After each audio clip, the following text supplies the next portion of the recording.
Mitos y leyendas de nuestra América. ¿Me acompañan? Soy Jenny de Bernardo.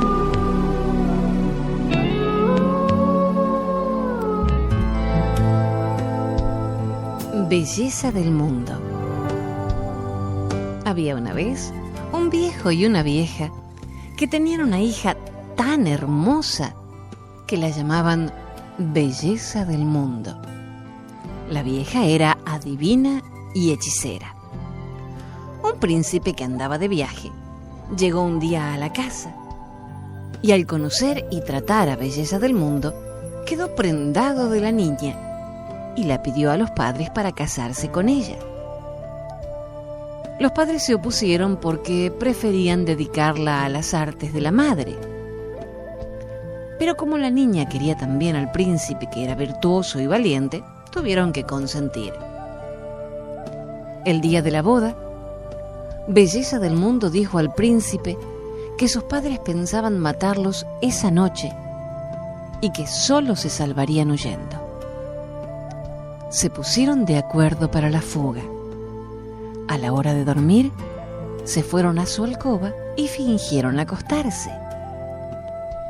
«Vete al corral», dijo la niña al príncipe. «Ensilla el caballo overo que hace una legua por tranco y con un cuchillo desgarrona la chancha negra que hace 2 leguas». Dejó 3 gotas de saliva para que contestaran por ella cuando la hablaran y llevó por todo equipaje una polvera, un peine y un espejo. Abandonaron la casa con el mayor cuidado para no ser descubiertos. Al rato la vieja sobresaltada dijo a su marido: «Viejo, Belleza del mundo se nos va».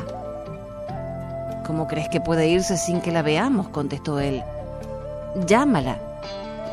La vieja llamó a Belleza del mundo. La primera gota de saliva contestó: «Señora». Pasaron unas horas y la vieja volvió a decir llena de inquietud: «Viejo, Belleza del mundo se nos va». «No, vieja, ¿cómo puede irse? Llámala y verás que aún está despierta». «Belleza del mundo», llamó la vieja. Y la segunda gota de saliva contestó: «Señora».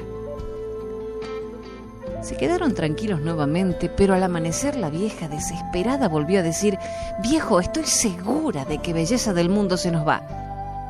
Y la llamó otra vez. La última gota de saliva casi seca respondió débilmente: «Señora». Segura de saber lo que había ocurrido, la vieja salió de su habitación, revisó la alcoba y el corral y volvió gritando: «¿No te decía, viejo confiado? Han huido con el caballo overo y han desgarronado la chancha para que no los podamos seguir. Vete en ella, que algo corre todavía, y tráemelos en cualquier forma. Ya me las pagarán». Salió el viejo en persecución de los fugitivos.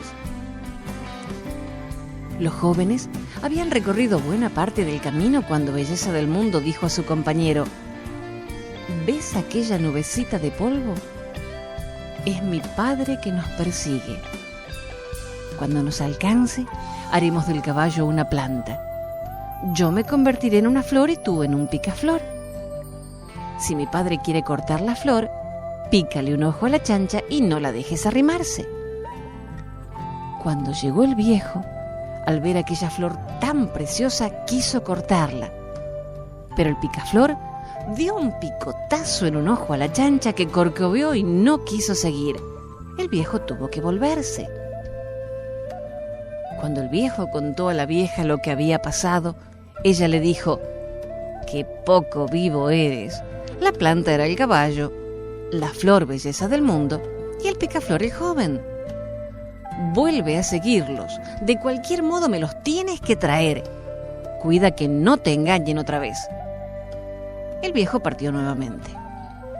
Belleza del mundo lo vio desde lejos y le dijo a su compañero: «Mi padre vuelve. Seguramente mi madre le ha explicado todo y le ha dado instrucciones para que nos descubra. Cuando esté cerca, haremos del caballo una iglesia. De sus pelos, los fieles, yo me convertiré en una virgen y tú en un sacerdote. Si algo pregunta, tú dirás: Santa María, yo no he visto nada. Llegó el padre y preguntó al sacerdote: ¿no has visto pasar por aquí un joven montado en un caballo overo que lleva una niña a las ancas? El sacerdote, imitando la entonación con que se dice la misa, contestó: Santa María, yo no he visto nada. Y todos los fieles lo repitieron en coro. Convencido el viejo de que habían tomado otro rumbo, se volvió. Cuando le contó a la vieja todo lo ocurrido, ella le dijo: ¡ay, viejo, te engañaron nuevamente! La iglesia era el caballo y sus fieles los pelos, la Virgen belleza del mundo y el sacerdote el joven. Yo iré, a mí no me podrán burlar. La vieja montó en la chancha, que casi había sanado de sus heridas, y corría con mayor velocidad. La niña la vio a gran distancia y le dijo a su compañero: es mi madre la que nos sigue ahora. Tendremos que defendernos con más inteligencia. Cuando estuvo cerca, le tiró el polvo y una niebla espesa le cortó el camino. La vieja dio tantas vueltas e insistió tanto que al fin pudo pasar. Alcanzó otra vez a los fugitivos y la niña le tiró el peine. Se formó un pencal tan enlazado de espinas que la chancha se resistía a entrar, pero la vieja perseveró tanto que al fin pudo cruzarlo. Al alcanzarlos por tercera vez, la niña dijo al príncipe: cuando llegue mi madre, formaremos una laguna. Tú y yo nos transformaremos en patitos y nadaremos en ella. Nos tirará 3 bolas mágicas. Si con alguna nos toca, nos perderemos. Si podemos evitarlas, venceremos su poder y nos dejará en paz. Cuando la vieja creyó tenerlos en sus manos, la niña tiró el espejo, que se convirtió en una gran laguna, y ellos se transformaron en patos. No pudo penetrar en la laguna por su profundidad. Tiró entonces sus 3 bolas mágicas y las 3 veces los patitos pudieron hundirse tan rápidamente que ninguna bola los tocó. Sintiéndose derrotada, la vieja gritó a su hija: ¡anda, ingrata! Que el que te lleva te olvidará. Y se volvió. Los 2 jóvenes, contentos de haber triunfado en aquella aventura, siguieron su camino. Ya en las afueras de la ciudad donde vivía el príncipe, quiso él adelantarse para explicar a sus padres todo lo sucedido y hacer preparar un digno recibimiento para su esposa. De común acuerdo llegaron al ranchito de una viejecita muy pobre. La viejecita los recibió cariñosamente y la niña se hospedó allí. Belleza del mundo le pidió al príncipe, al despedirlo, que no se dejara abrazar por nadie si no quería olvidarla. Él se lo prometió. Llegó el príncipe al palacio y sus padres salieron a recibirlos jubilosos, pero él no permitió que lo abrazaran. Así lo hizo con todos sus parientes y amigos, pero en un descuido, una perrita que tenía desde niño le abrazó las piernas y en el acto se olvidó de todo. Pasó el tiempo, el rey quiso casar a su hijo con una princesa y el príncipe aceptó. Belleza del mundo, que seguía viviendo en el rancho de la viejecita, tuvo noticias de la boda y se presentó en el palacio el día en que se consagraba.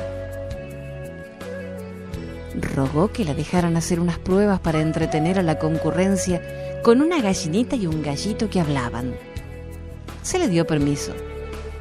Todos quedaron asombrados de la belleza de la joven y muy maravillado el príncipe, pero como había perdido la memoria, no la reconoció. Belleza del mundo puso en medio del gran salón a sus animalitos. Ellos, entre vueltas y saltitos graciosos, dialogaron así: ¿Te acuerdas, gallito, cuando mis padres después de casados nos quisieron matar? Cocó, que no me acuerdo. ¿Te acuerdas cuando desgarronaste la chancha negra y huimos en el caballo overo, mientras mis gotas de saliva contestaban los llamados de mi madre? Cocó, que no me acuerdo. ¿Te acuerdas, gallito, cuando nos perseguía mi padre y para engañarlo convertimos en planta al caballo y nosotros nos transformamos en flor y en picaflor? Cocó, que no me acuerdo. ¿Te acuerdas, gallito, cuando nos alcanzó mi madre y yo tiré el polvo que formó una niebla espesa, pero que ella atravesó? Cocó, que no me acuerdo. ¿Te acuerdas, gallito, que por tercera vez casi caímos en las manos de mi madre? Yo tiré el espejo que se volvió una laguna. Nosotros nos convertimos en patos y que al no alcanzarnos con las 3 bolas mágicas, me dijo antes de volverse: ¿el que te lleva te olvidará? Cocó, que ya me voy acordando. ¿Te acuerdas, gallito, que al dejarme en un ranchito para anunciar a tus padres nuestro casamiento, te dije que no te dejaras abrazar por nadie, pero que en un descuido te abrazó la perrita y me olvidaste? Cocó, que ya me acuerdo. En ese momento, el príncipe, que estaba reviviendo lo que había pasado con el diálogo de la gallinita y el gallito, se acordó de todo. Abrazó a su esposa y la presentó a sus padres y al pueblo. El rey les regaló toda su fortuna y dejó a su hijo el reino. Y fueron felices, comieron perdices, y a mí no me dieron porque yo no quise.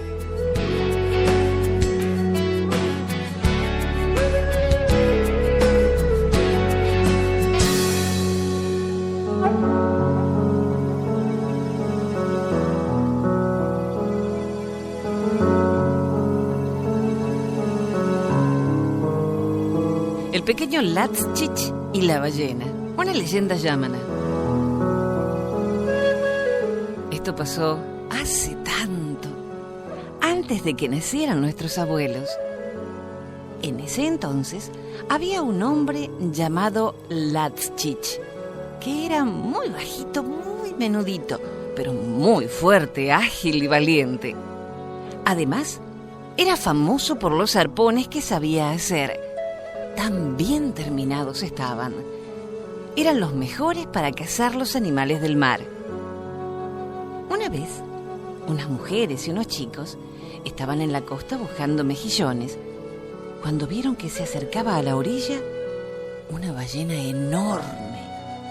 Ahí nomás dejaron todo y fueron corriendo para avisarles a los hombres. Si conseguían cazar esa ballena, tendrían carne para muchos días. Los hombres vinieron enseguida y cada uno se metió con su mujer en su canoa, llevando muchos arpones. Las mujeres empezaron a remar dale que dale, acercándose a la ballena que nadaba despacio, sacando la cabezota y el lomo sobre el agua. ¿Que por qué los hombres no remaban? Bueno, ellos iban en la proa de sus canoas llevando los arpones. ¿Cómo iban a poder cazar a la ballena si tenían las manos ocupadas con los remos? Remaron, remaron, y enseguida estuvieron bastante cerca de la ballena. Entonces, uno tiró su arpón y otro hizo lo mismo, y otro más también. Eran 3 buenos arponeros, así que todos tuvieron buena puntería. Pero, ¿creen ustedes que a esa ballena le pasó algo? No, estaba como si nada. Así que entonces se adelantaron otras canoas. Los hombres de esas canoas tiraron también sus arpones y los clavaron en el lomo de la ballena. Pero parece que tenía el cuero durísimo, porque ahí se quedaban clavados y el animal seguía lo más campante. De ratos bostezaba abriendo mucho la boca. Otros más hicieron la prueba y tampoco pasó nada. En eso, la ballena pareció fastidiarse y pegó un coletazo. Salpicó un montón de agua alrededor y empapó a todos. Además, levantó una ola tan alta que casi vuelca a 2 canoas. Después hizo una sacudida como un perro cuando se ha mojado y lanzó por el aire los arpones que tenía prendidos. La gente volvió a la playa. Tenían que secarse y descansar porque estaban cansadísimos. Y tenían que buscar más arpones porque habían usado todos los que habían llevado antes. Encendieron fuego, se sentaron alrededor para secarse y entrar en calor. Y miraban a la ballena que se pasaba pachorrienta, bostezando a cada rato. Y les daba rabia y les daba hambre. Porque para los yámanas, la carne de ballenas es una de las mejores cosas que se pueden comer. Entonces, Latchich, que estaba junto con los demás, dijo: lo que pasa es que tiramos los arpones desde lejos y así no sirve con esta ballena. Acercarse es más peligroso, le contestaron. No importa, yo voy a remar hasta el lado de la ballena y la voy a cazar, dijo él. Y se metió en la canoa con su mujer, que era tan valiente como él. Y allá fueron, muy decididos. Pero cuando estaban llegando, el animal abrió la boca para bostezar y aspiró tan fuerte que la corriente de aire sacó a Latchich del bote. El hombre fue a parar de cabeza dentro de la ballena, que se lo tragó sin darse cuenta. Adentro de esa barriga oscura no se veía nada. Latchich se tanteó el cuerpo para saber si estaba bien. Tenía la cabeza en su lugar, no le dolía nada y no había perdido la capa de piel, pero estaba un poco mareado. Podía oír a sus compañeros que se habían acercado en sus canoas y gritaban. Después, la ballena pareció moverse. Las voces se sintieron más y más lejos. Y por fin, no se escuchó nada más que el ruido de las olas. Latchich pensó en tratar de abrir la boca de la ballena para salir, pero se dio cuenta que estaban navegando en alta mar y no podía volver nadando. Así que decidió que lo mejor era tener paciencia y esperar. Como una ballena por dentro es bastante aburrida, Latchich anduvo tanteando para ver si encontraba alguna cosa que hubiera volado junto con él desde el bote. Al rato, tuvo suerte. Encontró un collar de plumas de su mujer. Después, pasaron 2 días sin novedades. ¡Qué hambre tenía Latchich! Al tercer día oyó un cuac cuac. Eran unos gansos salvajes que pasaban volando y Latchich pegó un salto de alegría. Eso quería decir que estaban otra vez cerca de tierra, porque esos animales no se alejan de la costa. Latchich fue hacia la garganta de la ballena y empezó a hacerle cosquillas con una de las plumas de collar que había encontrado. Si hubiera sido una persona, se hubiera reído, pero las ballenas no se ríen. Así que lo que hizo fue abrir la boca y toser muy fuerte. Y allá fue otra vez Latchich por el aire. Vio que se acercaba a tierra rápido como una flecha. Vio humo, vio que iba a caer sobre su aldea, cerró los ojos y cayó de cabeza en medio del techo blando de su choza. Hubo una gran fiesta celebrando la vuelta de Latchich. Al tiempo, como al final le había tomado el gusto a eso de andar volando por el aire, Latchich pidió a un mago que lo transformara a él y a su familia en pájaros. El mago dijo que bueno, y se convirtieron en unos pajaritos muy voladores que se llaman vencejos.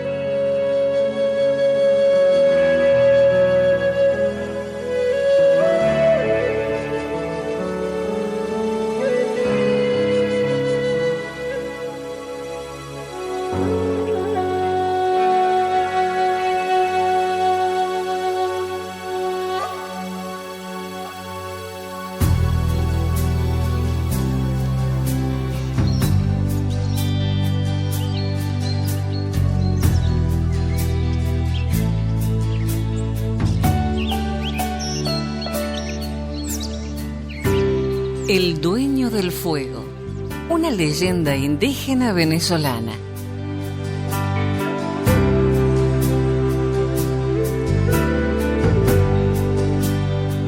Cerca de donde nace el Orinoco vivía el rey de los caimanes, llamado Babá. Su esposa era una rana grandota y juntos tenían un gran secreto ignorado por los demás animales y los hombres.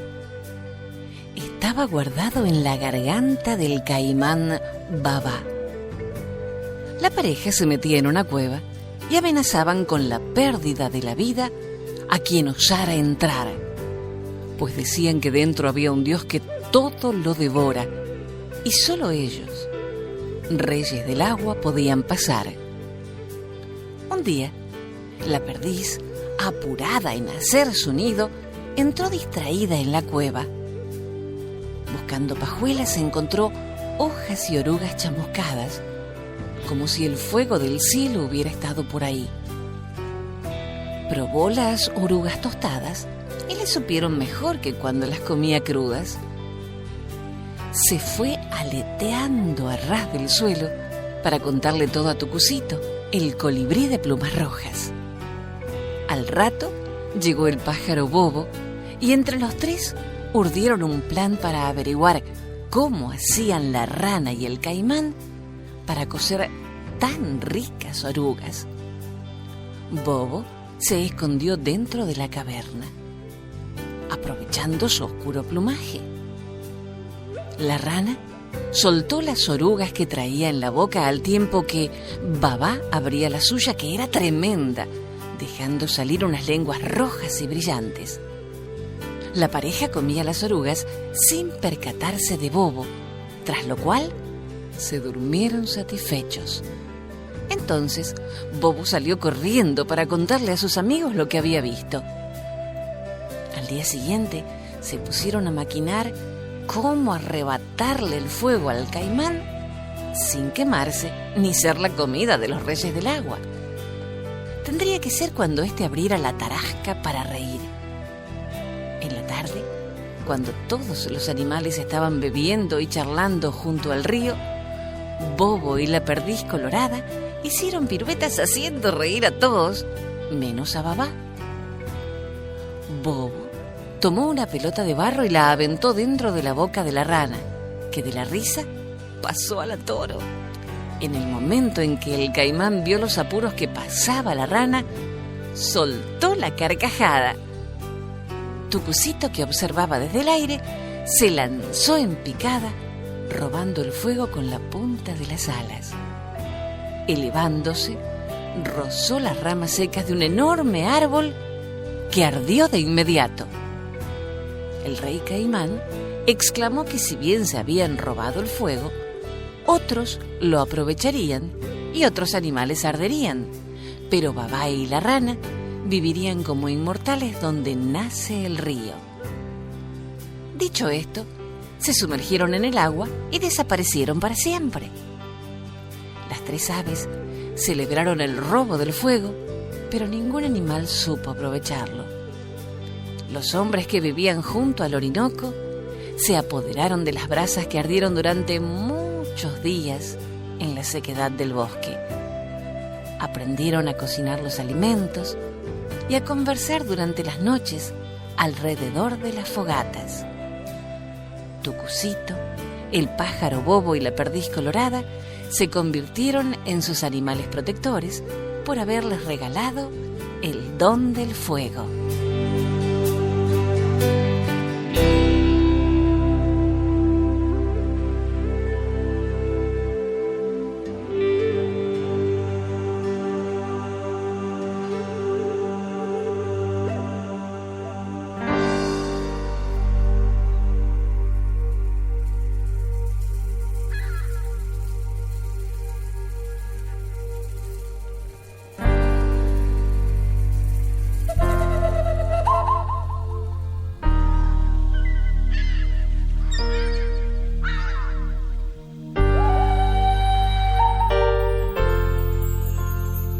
El carbunclo, eterno guardián. Esta es una leyenda quechua.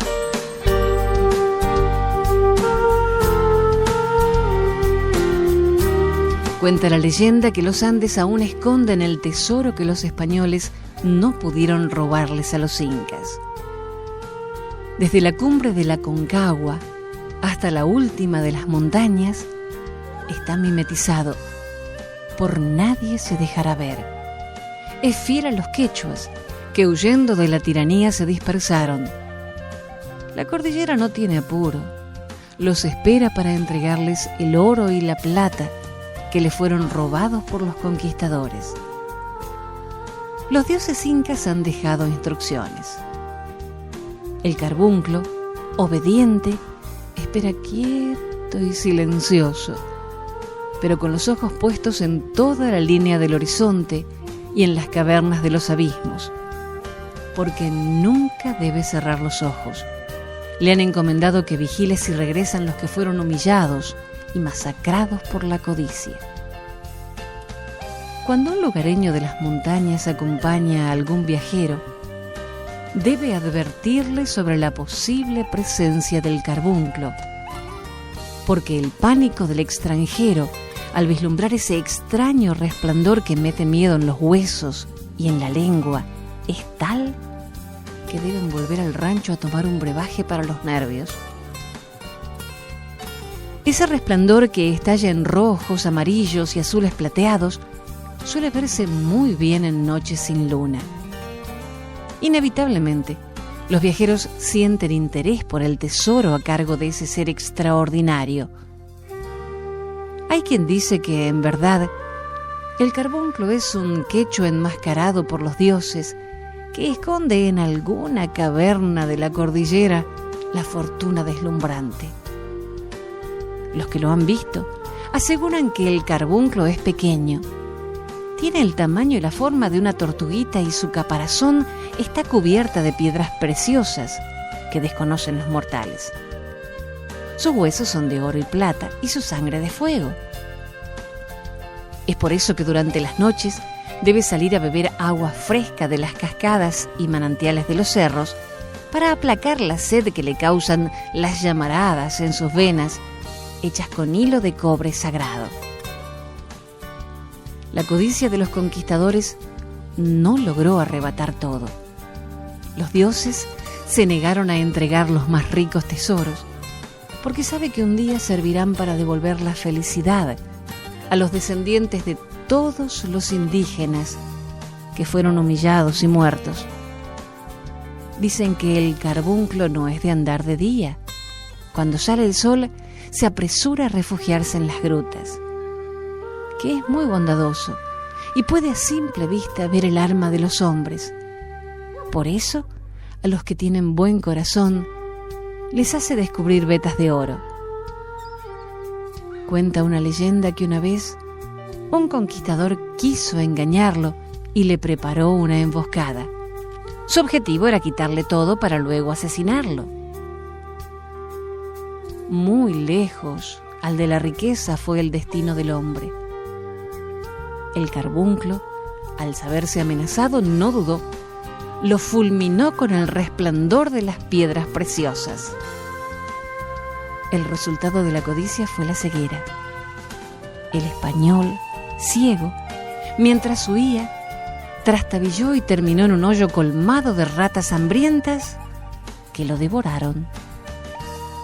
Por eso, aunque nadie sepa dónde vive, todos conocen su custodia, atento para actuar cuando sea necesario, para obsequiar o para castigar, según sea el caso.